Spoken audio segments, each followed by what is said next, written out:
नमस्कार, रात के 9 बज चुके हैं और मैं हूं आपके साथ आयुषी गुप्ता और ये वक्त है प्राइम टाइम शो का। देखिए, लगातार इजराइल और हमास के बीच में युद्ध बढ़ता ही जा रहा है और इजराइल की जो सेना है गाजा के अंदर घुस चुकी है और कई जगहों पर लगातार अब देखिए जो तस्वीरें निकल करके सामने आ रही है उसमें ये देखने को मिला है कि अब यहाँ पर तोड़फोड़ की भी स्थिति देखने को मिल रही है और कई ऐसे बिल्डिंग्स है जिनको ध्वस्त कर दिया गया है। और पिछले 1 महीने की अगर हम तस्वीर देखें तो इतनी तबाही मची है जिसके बारे में किसी ने सोचा तक नहीं था। देखिए रिपोर्ट।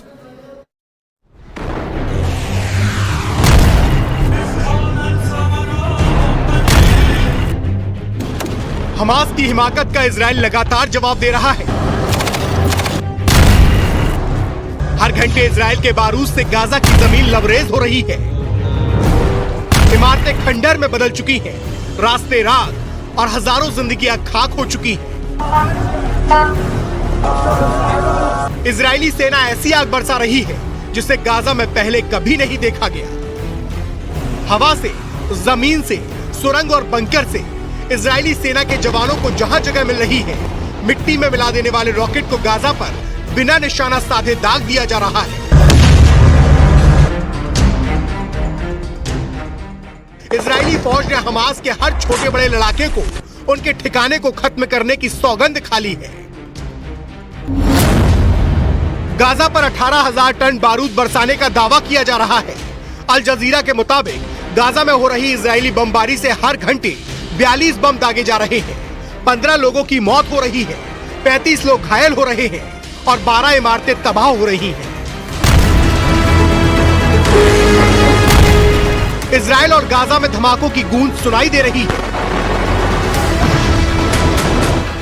इजराइल की घातक मिसाइलें उत्तरी गाजा में लगातार हमास के ठिकानों को नष्ट कर रही हैं। इजरायली वायुसेना के लड़ाकू विमानों ने गाजा में करीब 150 सुरंगों पर हमला किया, जहां कथित तौर पर हमास के आतंकी छुपते थे। हमले के दौरान आतंकवादी संगठन हमास के ठिकानों को तबाह कर दिया गया और सुरंगों में रखे हथियारों को भी लड़ाकों के साथ ही दफन कर दिया गया। इजराइल ने गाजा में 14,000 ठिकानों को तबाह कर दिया। इसमें हमास के 500 से ज्यादा रॉकेट सिस्टम, 100 से ज्यादा कमांड सेंटर तबाह हो गए हैं। इजरायली सेना के मुताबिक वो हमास के 50 से ज्यादा टॉप कमांडर्स को खत्म कर चुकी है।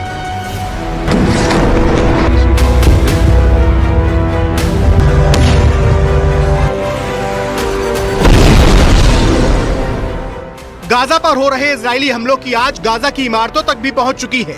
आंकड़ों पर अगर नजर डालें तो इजराइल की सेना ने 100 से ज्यादा एयर स्ट्राइक की है, जिसमें गाजा की 2 लाख से ज्यादा इमारतों को नुकसान पहुंचा है। न इजराइल की सेना रुकने को तैयार है और न ही हमास झुकने को तैयार है।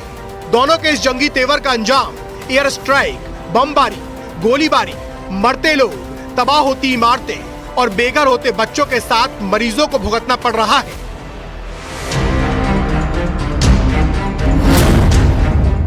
जंग से पहले हमास के पास 15,000 रॉकेट का जखीरा था, जिसमें 8,100 से ज्यादा रॉकेट्स इजराइल पर दागे जा चुके हैं।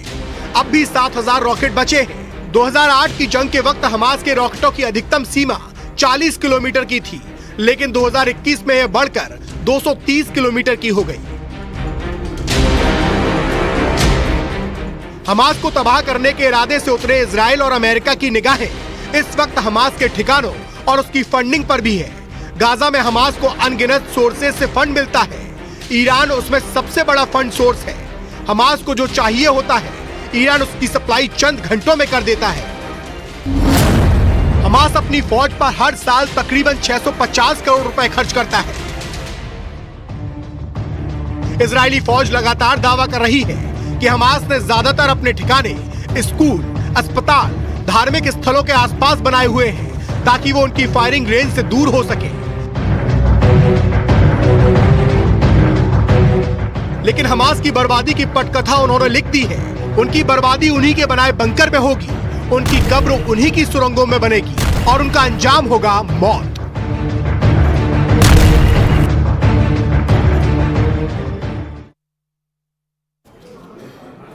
तो हमास अपने आतंक के देखिए नजदीक आ चुका है और लगातार जो निकल करके तस्वीरें सामने आ रही है वो अब चिंता बढ़ाने वाली है। लेकिन इजराइल आपको बता दें कि अब यहीं पर रुकने वाला नहीं है, क्योंकि अब बारी हिजबुल्लाह की है और हिजबुल्लाह की जो अभी अपडेट निकल करके सामने आई है वो नेतन्याहू की चिंता बढ़ा सकती है। देखिए रिपोर्ट। हिजबुल्लाह का सबसे नया वीडियो।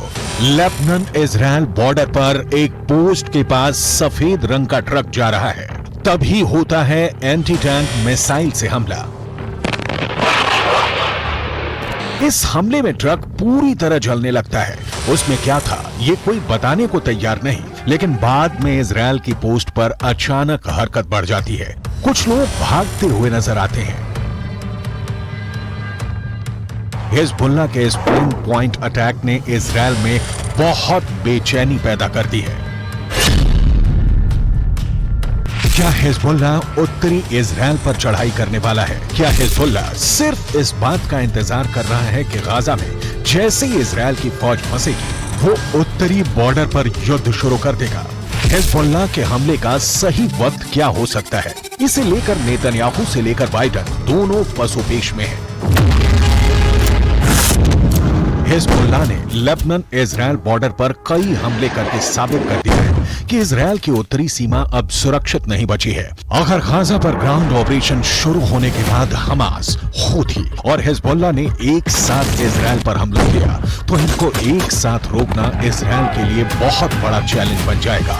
और तब अमेरिका की मदद के बिना हालात ऐसे बन सकते हैं कि ये तीनों फोर्स इजराइल की सेना को रौंद कर आगे बढ़ जाए।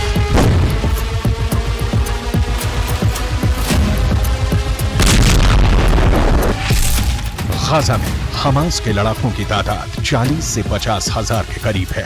उत्तर की तरफ लेबनान में मिलिशिया हिजबुल्लाह की तादाद 1 लाख से ज्यादा है। इनके सामने इजराइल में एक्टिव और रिजर्व फोर्स मिलाकर 6 लाख से ज्यादा सैनिक हैं।